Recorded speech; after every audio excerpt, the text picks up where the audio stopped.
Hey guys, well I've been hard at work friggin' overhauling the rear end of Cummins here.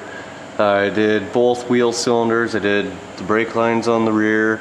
Turns out that wheel cylinder was friggin' major problem.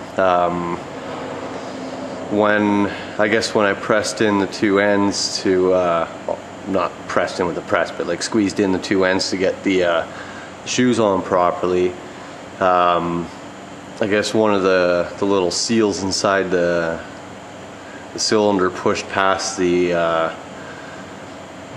friggin' place, the hole where the brake line goes in, and every time I pressed on the brakes, the pedal would be really spongy and it would go to the floor, and that would be why all the fluid was bypassing that one thing and shooting out and leaking all over the place. So I got that dealt with. I had to do an axle seal on this side, and when I took the axle out, I noticed that the tip of it was friggin' brown and rusty, so I pulled it out, I pulled the back cover off, and it was just freaking nasty inside. It's like they haven't ever changed the oil in the rear end.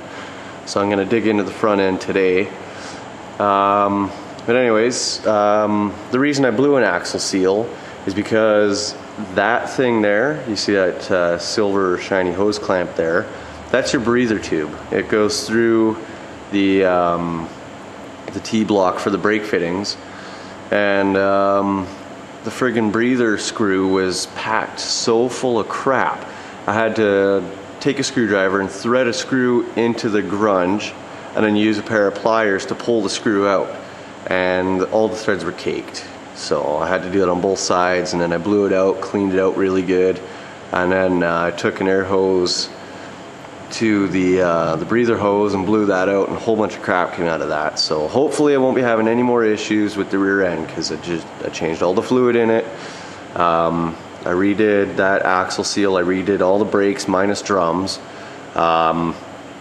new wheel cylinders, new brake lines, all that good stuff. So the rear end is hopefully done now.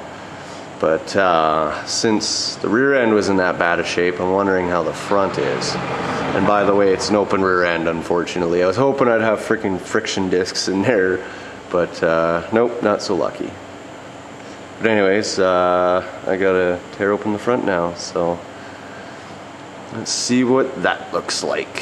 Oh, and when I had this axle out, you have to take the hub off. So mine didn't have those weird, I've seen different styles of them. Mine actually had a big freaking nut, and it's about that thick, and the first half, well, the outer half is like this weird plasticky material. I guess it's like a locking nut, and you got a little pin that looks like that you drive into it, and the two edges of the pin will dig into the plastic and lock it into the channel.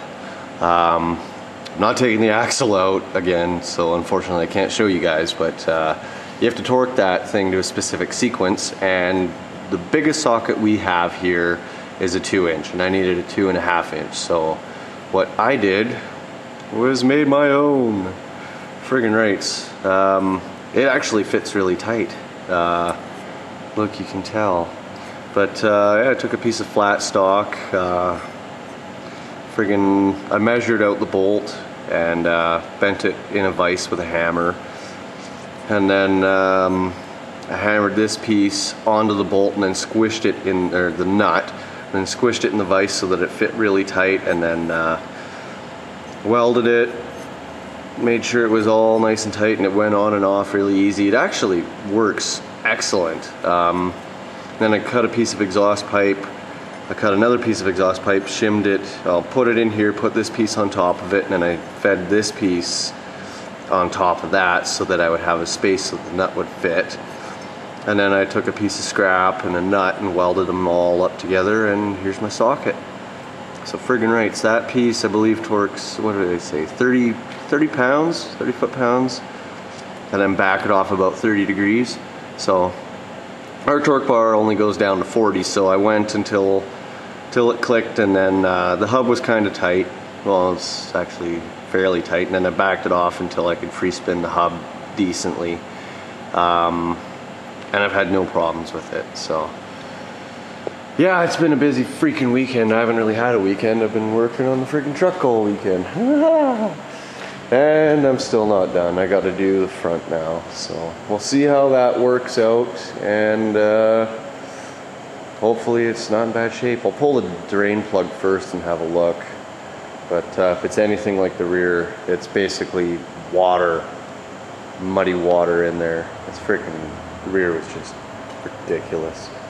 One more thing before I turn the truck around.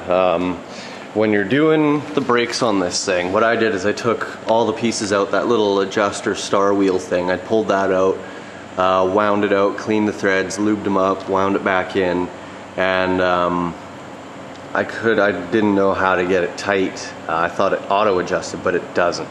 So, I'll show you guys a little trick. I don't know about other rear ends, but you see that little slot in there? There's a good angle for it. Right there. You can access the star wheel right through that hole with a screwdriver. So, jack up the rear end and spin the tire until you, well, just spin the tire and then wind that thing down. It's got to twist that way to tighten. Is that right? Yes, that's right. I had to think about that for a second. So yeah, turn it this way. They both go down. So just tighten it until the wheel starts to drag. You'll hear the drum start contacting the pads, and then you're good. So do that with both sides and you'll be good to go. I didn't do that, and I friggin' didn't have an e-brake, didn't have anything, so, well, it didn't help that I blew the cylinder up too, so. But yeah, I bled all my brakes. The rear's gravity bleed, it's freaking awesome. Actually, they all gravity bleed. What I did is I topped up the fluid in the reservoir and just crack both those bleeders until you see constant fluid pouring out. I'd wait about 30 seconds to a minute of a steady stream of fluid before you tighten them back up. And I bled the truck all by myself. It's freaking easy. So just gravity bleed it until there's no bubbles coming out for at least 30 seconds. And then tighten them up. You're gonna want to do this one first. Then once that one's got no air coming out of it, do this one till there's no air coming out of it, and then do the front right and then the front left. That is the correct order to do them in. I've got the ABS, so friggin' my ABS light went off and all that crap, so hopefully I can get a scanner and clear that. I think you gotta have a special scanner, so.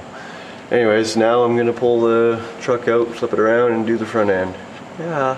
Well guys, front diff was totally fine in the Cummins. There's not a thing wrong with it. Fluid's nice and clean, proper level, so I'm gonna leave it alone for now, but we'll be keeping an eye on it. So anyways, she's running great now. Hopefully she'll continue to run great for a little while. But anyways, thanks for watching guys. And until tomorrow, or next time, take care guys.